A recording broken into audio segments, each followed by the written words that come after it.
Assalamualaikum warahmatullahi wabarakatuh. Waalaikumsalam warahmatullahi wabarakatuh. Pemirsa di seluruh Nusantara, sahabat santri dari seluruh penjuru tanah air, dari Sabang sampai Merauke, dari Pulau Rote hingga Miangas.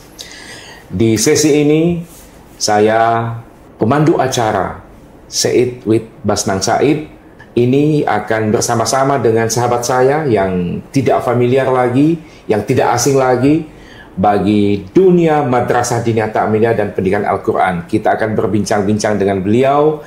Beliau adalah sahabat Pak Aziz Safiuddin.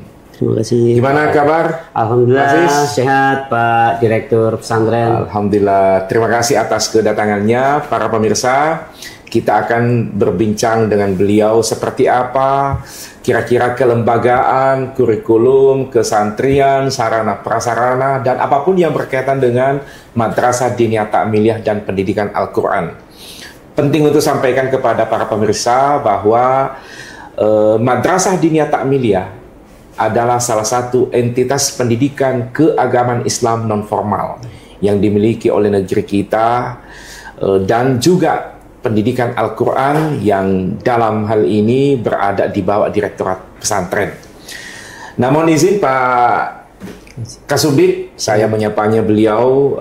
Ini sahabat saya ini luar biasa, masih sangat awet muda. Amin. Kira-kira jelaskan kepada kita semuanya seperti apa kelembagaan yang berada di bawah Subdit Madrasah Diniyah Ta'miliyah dan Pendidikan Al-Quran ini. Terima kasih. Assalamualaikum warahmatullahi wabarakatuh. Waalaikumsalam. Bapak Direktur yang saya hormati, alhamdulillah pada kesempatan kali ini saya diundang khusus oleh Pak Direktur untuk diajak berbicara, berdiskusi atau ngobrol-ngobrol tentang apa itu lembaga pendidikan Al-Quran dan apa itu Madrasah Diniyah Ta'miliyah. Ya. Madrasah Diniyah Ta'miliyah dan Lembaga Pendidikan Al-Quran dalam struktur Direktorat Pesantren itu merupakan sebuah lembaga yang tergabung dalam sebuah subdit berarti eselon 3 ya? Atau setara dengan eselon 3. Tapi sangat jumbo Pak Aziz ya? Oh, kalau berbicara tentang lembaga pendidikan Al-Quran dan Madrasah Diniyah Ta'miliyah, saya buka ini takut angkanya salah. Saya ingin menyampaikan kepada bapak-bapak, ibu-ibu, pemirsa sekalian bahwa lembaga pendidikan Al-Quran yang ada di Indonesia ini sekarang ini jumlah santrinya kurang lebih adalah sekitar 2.821.869. Oh, 2 juta. 2 juta Pak Direkturnya. Terus sekarang ustadz-ustadzahnya berapa Pak Aziz? Ustadz-ustadzah di lembaga pendidikan Al-Quran itu kurang lebih sejumlah 455.002 orang, atau 400.000 juga. Ya, bahasa gampangnya 455.000 lah Pak. Untuk pendidikan Al-Quran. Nah, untuk Madrasah Diniyah Ta'miliyah? Belum Pak. Belum gitu. Saya harus sampaikan bahwa lembaga, ada lembaganya ini. Nah, lembaganya kurang lebih sekarang ini data yang masuk pada data resmi EMIS Kementerian Agama kurang lebih sejumlah 199.591 lembaga untuk Al-Quran ini. Untuk lembaga pendidikan Al-Quran yang terdiri dari macam-macam Pak Direktur. Apa itu macam-macamnya? Ada Taman Pendidikan Al-Quran, TPA, ada TKQ, ada TKQ apa kepanjangannya? Taman Kanak-Kanak Quran, ada Paut Al-Quran yang saya sampaikan tadi pertama, terus ada namanya pesantren Tahfidzul Quran juga ada. Ada 4. Iya, ada TKA. Rumah tahfiz? Rumah tahfidz juga. Oh, Pokoknya luar biasa. Bisa dikatakan lembaga ini jumbo sekali. Sekali. Nah, sekarang tentunya ditanyakan kepada kami, apa sih Pak sejarahnya? Kenapa ada lembaga pendidikan Al-Quran? Begini Bapak-bapak Ibu-ibu yang kami hormati, para pemirsa channel yang terhormat. Jadi sejarah belajar Al-Quran itu dimulai sejak datangnya penyiaran agama Islam pertama kali ke Indonesia oleh para penyebar Islam, yaitu khususnya Wali Songo. Oke, berarti pada abad kurang lebih ke 14 ya? lah. 13, 14. Jadi 13, 14 itu insya Allah sudah mulai bisa dikatakan orang mulai mengenal Islam, orang mengenal apa itu lembaga pendidikan Al-Quran atau belajar Al-Quran. Nah, di masa-masa itu memang yang namanya lembaga pendidikan Al-Quran, Pak Direktur, itu belum belum secara terstruktur terbentuk sebuah lembaga atau semacam fasilitas pendidikan yang khusus yang seperti ada sekarang. Masih di rumah-rumah saja mungkin. Masih berarti bisa dikatakan sangat sederhana sekali. Beliau datang atau para tokoh penyiar Islam atau orang-orang yang mengajarkan Islam, selain mereka mengajarkan tentang apa itu Islam, mereka juga menambahi kepada mereka yang sudah memenuhi syarat menurut mereka pengertian atau pendalaman pemahaman tentang Islam, mulailah dikenalkan dengan namanya belajar Al-Quran. Itu terus berkembang sampai sekarang ini. Karena sesuai dengan perkembangan zaman, perlu kami sampaikan, mau tidak mau, era yang semakin berkembang, semakin maju, manusia itu berpikir, manusia selalu mencari sebuah terobosan-terobosan, cara-cara pengajaran atau penyampaian sesuatu itu dengan beberapa metodologi dan bermacam cara. Jadi sejak mulai tahun 90-an itu khususnya untuk pembelajaran Al-Quran itu sudah sedikit agak lebih modern.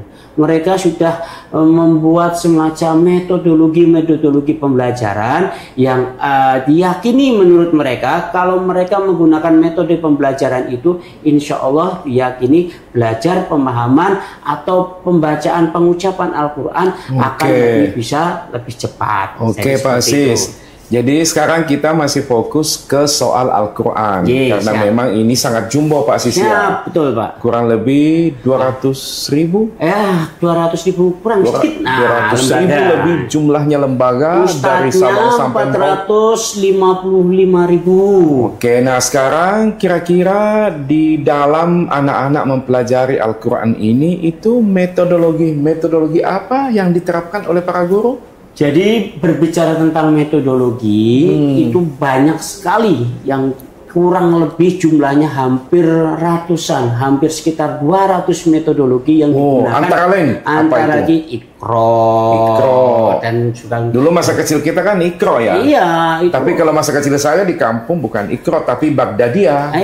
Yang kita terkenal dengan alif di atas itu. Tapi dengan perkembangan zaman jadi metodologi selain Iqra berkembang terus dan sampai saat ini kurang lebih hampir 200 metodologi pengajaran. Dan itu kita dari lembaga yang temukan itu metodologi pengajaran Al-Quran itu siapa? Yang menemukan mereka khususnya kiai-kiai, ustadz-ustadz yang kita yakini setelah kita uji atau kita ambil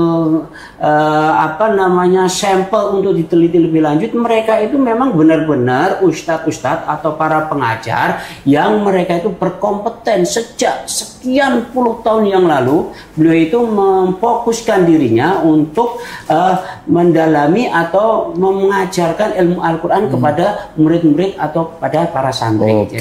Jadi ketika mereka menciptakan sebuah metodologi itu sudah tidak bisa kita ragukan lagi. Jadi kemampuannya sudah memang benar-benar. Pak Kasubdit, di 2 juta lebih santri-santri kita itu yang belajar Al-Quran itu kira-kira itu umumnya anak-anak di jenjang pendidikan apa? SD, SMP, atau ada SMA atau seperti apa? Jadi terima kasih Pak Direktur. Jadi ketika berbicara Al-Quran ini sangat menarik. Al-Quran itu di semua tingkatan mereka mempelajari. Dari SD juga banyak, dari TK juga banyak, atau bahkan anak kecil, anak usia dini itu paut-paut sudah mulai banyak belajar Al-Quran. Bahkan ada taman pendidikan Al-Quran, pautku yang formal ya. Itu yang formal itu yang mereka usianya mulai dari 3 sampai 6 tahun itu mereka sudah banyak yang mulai belajar Al-Quran. Dan ada hal yang menarik juga yang perlu diketahui para pemirsa.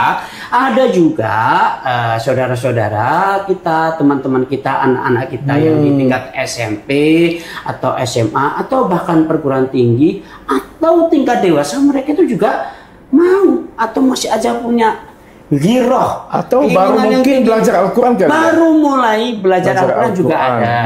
Jadi makanya dari itu. Tapi umumnya yang belajar Al-Quran ini dengan jumlah kurang lebih 2 juta ini adalah anak-anak usia SD mungkin ya. Usia SD, sekitar SD, TK dan SMP. Itu kalau. Nah, kita berpindah ke soal gurunya. Oke. Nah, guru Taman Pendidikan Al-Quran, guru PQI, guru Rumah Tahfiz Al-Quran itu mereka itu berlatar belakang pendidikan apa? Apakah mereka pernah belajar ilmu Al-Quran di mana, lalu kemudian kembali untuk mengajarkan Al-Quran atau gimana Pak Kasubdit? Perlu dapat kami sampaikan kepada pemirsa channel yang saya banggakan ini.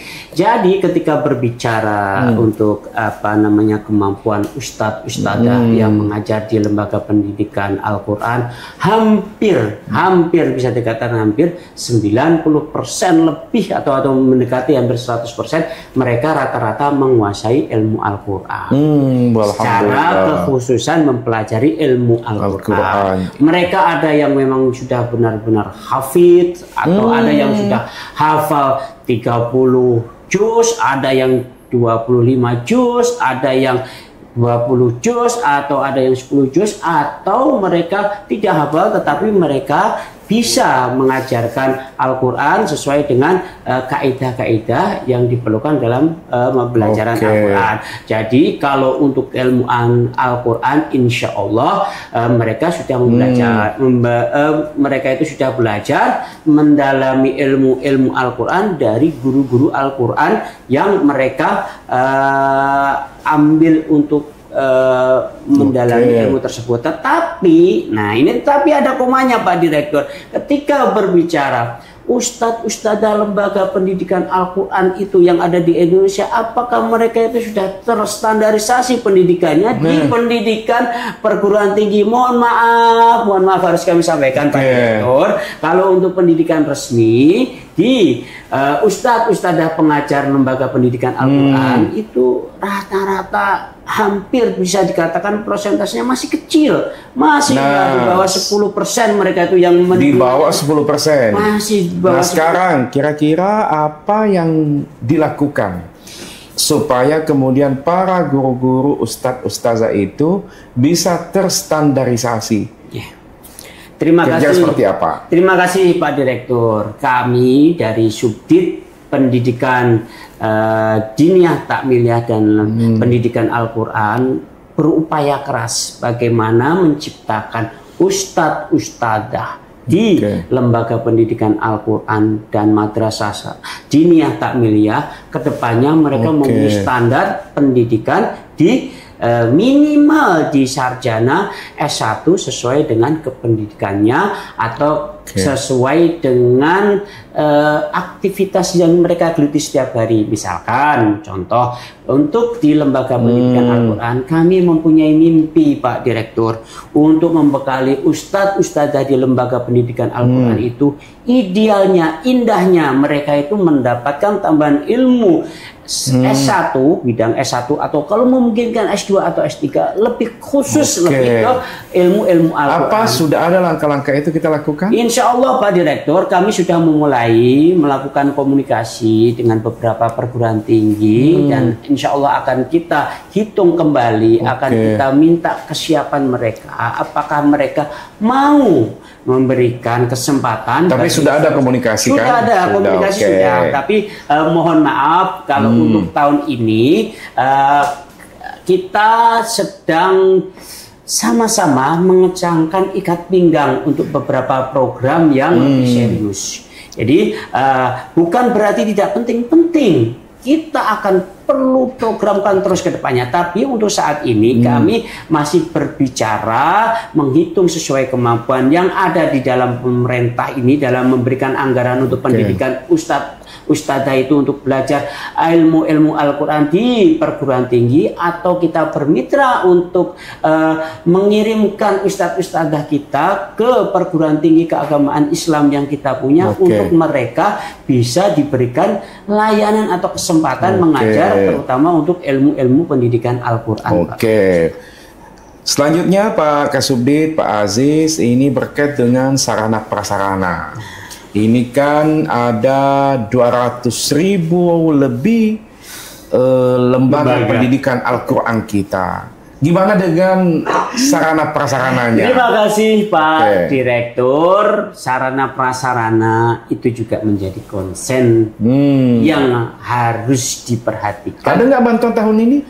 Kalau tahun ini ada bantuan, walaupun ya coba sampaikan kepada kita. Kalau untuk sarana prasarana, anggaran untuk tahun ini lebih ke untuk peningkatan mutu pendidikan. Jadi kita akan mengadakan bantuan untuk lembaga pendidikan Al-Quran untuk melengkapi sarana prasarana untuk belajar mengajar. Misalkan punya semacam laptop atau LCD yang bisa digunakan untuk ustadz-ustadznya kita mengajar. Berarti untuk tahun ini sarana prasarana berbentuk gedung, berbentuk renovasi, untuk sementara belum ada tahun ini. Karena memang juga negara kita sedang efisiensi. Tetapi kita tetap ada bantuan yang sifatnya nanti alat pembelajaran. Gitu Pak Kasubdit? Betul. Jadi saya masih koma Pak. Karena ini saya mendapat tugas dari pemerintah dan dari negara. Ketika kemampuan negara saat ini baru bisa mampu menyediakan sarana prasarana atau bantuan sarana prasarana untuk belajar mengajar, kami berusaha Pak Direktur, mohon maaf bukan mau pamer atau mau sombong, kami juga sudah mencoba menghubungi beberapa pihak untuk bisa bekerja sama mewujudkan meningkatkan sarana prasarana belajar mengajar, terutama terkait ruang kelas belajar. Ini sedang kita upayakan berbicara ke beberapa pihak yang mohon maaf saya belum bisa saya sebutkan pada kesempatan kali ini. Insya Allah nanti kalau program tersebut jadi ada bentuknya sekian puluh atau sekian ratus lokasi lembaga pendidikan Al-Quran yang untuk belajar mengajarnya diadakan renovasi atau pembangunan, nanti akan kita sampaikan atau nanti saya bersedia lagi diundang Direktur untuk menyampaikan dalam forum dialog seperti ini. Pak Kasubdit. Pak Direktur, saya perlu sampaikan juga bahwa kami di Kementerian Agama ini untuk tahun 2025 ini kami alhamdulillah mampu bekerja sama dengan BPJS Ketenagakerjaan. Yang seperti apa bentuk kerjasamanya? Bentuknya mohon maaf nih. Coba sampaikan kepada kita. Kami bekerja sama memfasilitasi ustadz-ustadzah yang mengajar di lembaga pendidikan Al-Quran. Mereka itu mendapatkan kesempatan dibiayai iuran BPJS Ketenagakerjaannya kurang lebih setahun untuk dalam kurun waktu 2025. Berapa orang? Kurang lebih jumlahnya hampir sekitar 15.000. 15.000. Nah, terus 15.000 itu kalau biaya atau duit kira-kira yang dikeluarkan oleh BPJS Ketenagakerjaan sendiri itu berapa? Kurang lebih kisaran antara hampir 2-3 miliar lah itu. Sebenarnya Pak Kasubdit, angka itu masih sangat sedikit. Betul. Ketimbang kemudian perannya madrasah pendidikan Al-Quran kita mengajari anak-anak kita mengaji. Nah, sehingga kan sebenarnya masih ada lembaga-lembaga yang mengelola keuangan umat, misalnya Basnas.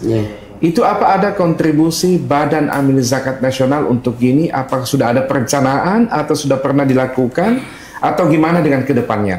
Terima kasih Bapak. Jadi untuk Basnas sendiri kami sudah melakukan beberapa kali pertemuan pembicaraan yang insya Allah ini kayaknya ada angin segar bahwa beliau juga akan memberikan perhatian khusus untuk lembaga pendidikan Al-Quran atau Madrasah Diniyah Takmiliyah. Karena begini dapat kami sampaikan Pak Direktur dan para pemirsa, Badan Amil Zakat Nasional itu kan juga mempunyai rencana kerja.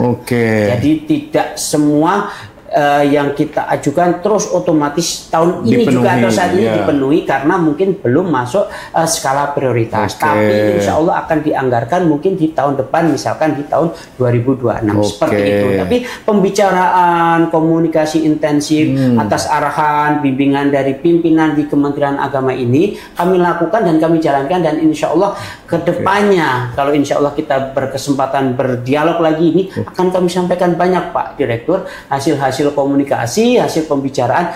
Kalau perlu tidak hanya Badan Amil Zakat Nasional saja, tetapi kami sudah coba menjajaki beberapa lembaga-lembaga seperti perbankan atau lembaga-lembaga lain. Ada mereka itu yang mempunyai las lembaga amil zakat. Ya gitu. Malah kalau bisa Pak Kasubdit, bisa kita gagas, misalnya ada CSR di BUMN, BUMD atau perusahaan swasta yang kira-kira bisa berkontribusi untuk memperbaiki kesejahteraannya para guru kita. Apa bisa dilakukannya begitu? Alhamdulillah kami juga sudah melakukan pembicaraan awal dan mereka ada semacam sinyal-sinyal positif yang insya Allah akan mereka berikan. Walaupun nanti mungkin jumlahnya bervariasi ya Pak Direktur. Jadi mungkin dari badan ini atau dari CSR perusahaan ini, BUMN ini, bank ini, dan tentunya akan berbeda. Tapi pada prinsipnya kami sampaikan kepada pemirsa sekalian bahwa kami saat ini yang sedang mendapatkan tugas dari pemerintah tidak ada henti-hentinya berusaha mencarikan peluang mengelola sebuah sistem lembaga pendidikan Al-Quran ini dari A sampai Z, dari mulai siswa, sarana, guru, kesejahteraan dan pendidikan ustadz-ustadznya kita pikirkan semua dan kita lakukan upaya perbaikan sehingga kedepannya itu bisa menjadi lebih baik. Begitu Pak Direktur. Atau mungkin Pak Kasubdit ada harapan-harapan kepada seluruh umat Islam atau siapapun yang kira-kira ingin berkontribusi memajukan lembaga pendidikan Al-Quran? Kira-kira? Terima kasih. Nah, ini menarik sekali ketika saya diberikan kesempatan Pak Direktur, saya langsung saja berkeinginan mengajak bersama-sama semua masyarakat dan semua lembaga, semua perusahaan, baik instansi pemerintah, Pemda provinsi, Pemda kabupaten, ataupun dari kecamatan-kecamatan atau desa, ataupun para pengusaha-pengusaha kalau ingin membantu, ingin berperan beramal jariah untuk pengembangan Al-Quran, Masya Allah. Karena kami sampaikan Bapak-bapak Ibu pemirsa sekalian, tidak akan ada kata menyesal ketika orang itu mengabdikan dirinya, mereka itu berderma untuk Al-Quran. Karena didoakan terus sama anak-anak. Apa sesuatu yang mereka berikan untuk Al-Quran. Pada prinsipnya Al-Quran itu adalah sebuah nilai keagamaan yang manakala kita membacanya aja, kita ini pahalanya dihitung per huruf. Apalagi kalau kita mau bersedekah, mau mengamalkan apa yang kita punya untuk berderma, untuk perkembangan lembaga pendidikan Al-Quran dan pengajaran Al-Quran. Yang khususnya ini harus kami sampaikan juga kepada para pemirsa. Pemirsa ketika akan berperan, menyumbang, menghibahkan hartanya, apa yang kita miliki untuk lembaga pendidikan Al-Quran harus lebih selektif lagi.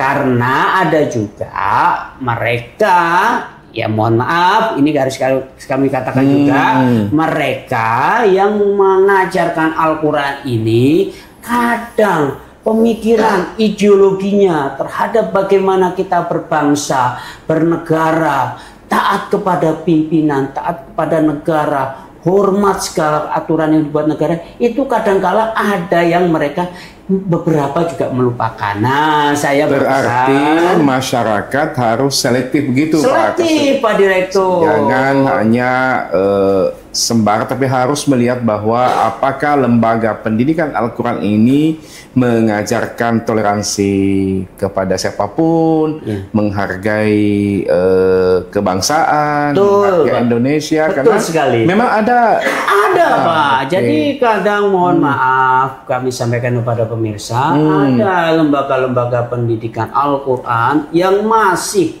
yang masih ya ada itu yang masih mereka itu dengan seenaknya ngomong, wah pokoknya yang penting belajar agama, bernegara dan ini nggak usah kita padahal kita ini lahir di Indonesia, antara keislaman, kebangsaan adalah satu kesatuan. Harus kita jaga, Pak. Kita tidak bisa terjadi pemikiran bahwa berbangsa lain, beragama lain. Ini adalah satu kesatuan. Bagai dua sisi mata uang, kita berbangsa sekaligus juga beragama. Kita beragama sekaligus juga berbangsa. Betul. Ini luar biasa, terima kasih. Dan mungkin ada pesan-pesan kepada seluruh pemirsa, kepada seluruh masyarakat Indonesia, pesan-pesan dari Pak Kasubdit seperti apa? Terima kasih, pesan saya kepada para pemirsa, kepada seluruh rakyat Indonesia. Alhamdulillah saat ini bisa berkenan menonton dan sekaligus bisa mendengarkan sekelumit apa yang ingin kami sampaikan sebagai pengelola lembaga pendidikan Al-Quran dan Madrasah Diniyah Takmiliyah, agar pertama orang tua atau semua pihak, semua orang agar tetap menjaga konsistensinya, semangat untuk belajar membaca Al-Quran. Kalau kita alhamdulillah pada kesempatan kali ini diberikan kesempatan putra putri, nah saya berpesan agar Bapak Ibu sekalian untuk bisa menitipkan, memberikan pengajaran Al-Quran dan menu lain setelah mereka mengerti apa itu pendidikan Al-Quran ke Madrasah Diniyah Takmiliyah. Yang Madrasah Diniyah Takmiliyah itu sendiri merupakan sebuah lembaga pendidikan, sebuah step atau sebuah tingkat yang lebih tinggi sedikit kepada mereka-mereka yang telah belajar ilmu Al-Quran untuk memberikan pengajaran ilmu keagamaan tingkat dasar. Jadi fikih tingkat dasar, ibadah tingkat dasar, wudhu tingkat dasar, sholat tingkat dasar, dan sebagainya. Itu yang kedua, kami ingin sekali mendorong kepada Bapak Ibu sekalian pemirsa, yang manakala ada keinginan dan secara materi merasa cukup untuk dapat berpartisipasi membantu lembaga pendidikan Al-Quran, lembaga Madrasah Diniyah Takmiliyah untuk dapat dibantu untuk dapat berjalan lebih baik bagaimana kelembagaan itu dalam berjalannya sehari-hari, baik pendidikannya atau kesejahteraan ustadz-ustadznya atau kurikulum atau pendidikan ustadz-ustadznya. Tetapi sekali lagi harus kami sampaikan bahwa masyarakat, lembaga, apapun yang hendak memberikan peran serta membantu lembaga pendidikan Al-Quran atau Madrasah Diniyah Takmiliyah